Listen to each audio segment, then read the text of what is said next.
Oh, well, so far just being able to sit here and have the ship just sit and position itself so it's ideal bird watching for us, looking at these amazing cliffs, seeing the birds just coming in flocks, and having the expertise of people here who are eager to share their knowledge with us, which has been great, both passengers and the scientists on board.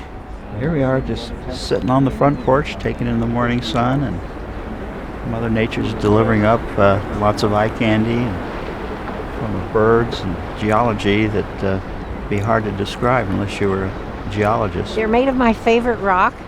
That would be basalt. This whole large bay, Breidafjordur, the broad fjord, has been eroded out by a giant glacier, and it also went alongside the cliffs and made those sharp, steep cliffs there, formed from layer after layer of basaltic lava flows, one on top of the other, that the birds are nesting on. So we got 40% of the world's population of razorbills nesting here on the cliffs. And they're nesting in amongst the rocks on the edge of that talus cone.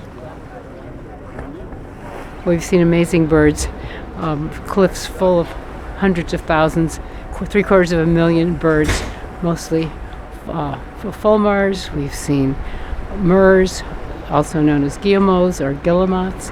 We've seen kittiwakes. We've seen just, of course, been spectacular. I was just saying to another passenger for whom this is also a first trip with this group, that this today makes the whole trip worthwhile already, day one. So it's been amazing.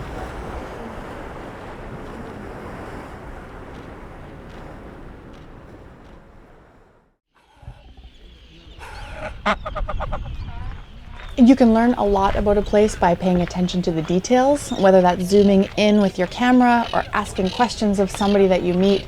It's about getting in close that you learn to make a place special.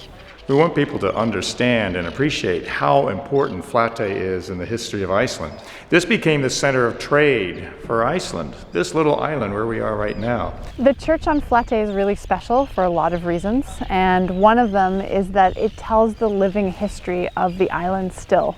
And the story of the day was a gentleman who has spent 50 years here, who has his picture painted on the walls of the church. But the thing that makes this place so special is the artistry inside. The amazing thing to everybody when they come in is to see the wonderful image of Christ wearing an Icelandic woolen sweater, blessing St. Peter and St. Paul. The figures that are painted inside the church, some of those people are still living here, particularly one man whose name is Hafsted. We're going to have a chance to actually meet one of the people that modeled for the original artist, Balthazar, and see how the history is still living on today. Where were you married? Here. In this church? Yes.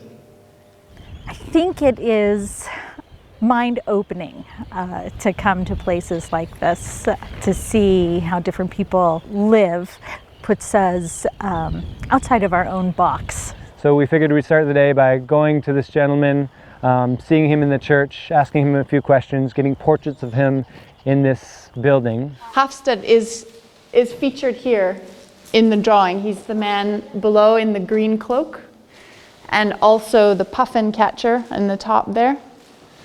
And he's one of the 7 permanent residents here who still has a farm here.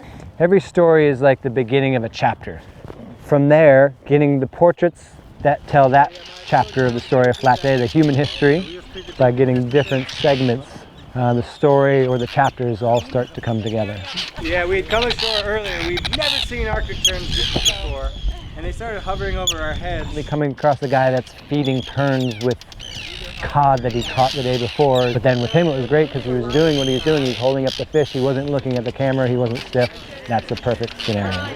The terns are going crazy, and so am I, because it's so beautiful here. On days like today, when it's beautiful, soft light, we can shoot all day long. Great for shooting portraits of people.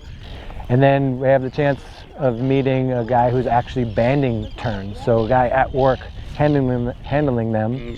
We are here every summer just counting all the birds on the island, monitoring all the species, finding out how many of them breed, and trying to figure out how many of them succeed, and ring as many as possible. the kind of portraits I like are the environmental portraits, where people are out in the environment, you're getting some of the landscape around them, and they're more engaged with what they're doing as a profession than they are with the camera. Somebody say that we don't need that information. You're just curious, but I'm curious, so this is why I do it. Yeah. That's what Nat Geo offers here, is that personal experience of seeing these creatures up close. You know, that we've seen in magazines and in movies, and to actually get to see them in person is just a whole other experience. I have an Arctic tern here. He's got white, red. All right, well, I got to hold a baby Arctic tern. There was a guy who was marking them. He was putting bands on them, and he let me hold one. That was really something I'll never forget. But yeah, no, it's amazing, life-changing. It's the story. It's the story of the land, the rocks, the animals that live on that land, then the people that also live here. To put ourselves into that narrative makes it a part of our life, and gives us maybe a greater depth of responsibility. And I think to have our feet on the ground makes that just more personal, bigger story. Can take that story home.